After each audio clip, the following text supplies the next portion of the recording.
Ah bah si, c'est bon. 2 maisons inhabitées depuis 30 ans au cœur du bourg, acquises par la coopérative L'Arban.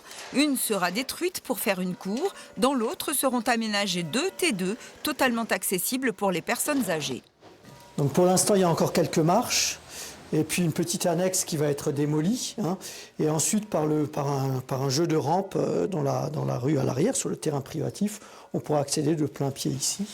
À l'échelle du bourg, qui compte plusieurs maisons inoccupées, une petite opération d'urbanisme réfléchie depuis plusieurs années. Créer du logement permettant en particulier à des personnes âgées de venir se rapprocher du bourg, du lien social qu'il permet et des services qui sont offerts à proximité. Là, on est à 10 mètres de la pharmacie, par exemple, et à 150 mètres de la maison médicale. On a fait des plans et des études sur le type d'habitat qu'on avait, l'habitat vacant. Voilà, et c'est important pour nous que des maisons se réouvrent dans le bourg. Les occupants n'ont pas encore été choisis, mais ici, il y a de la demande. Le très actif club du 3e âge de Faux-la-Montagne est partie prenante.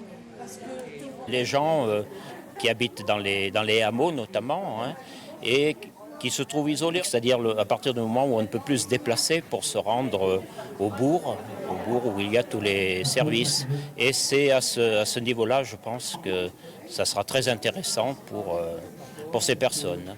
Coût du projet 270 000 €. Plusieurs fondations l'ont déjà financé. Reste le département et la région, plus un financement participatif sur Internet et dans les boutiques du village.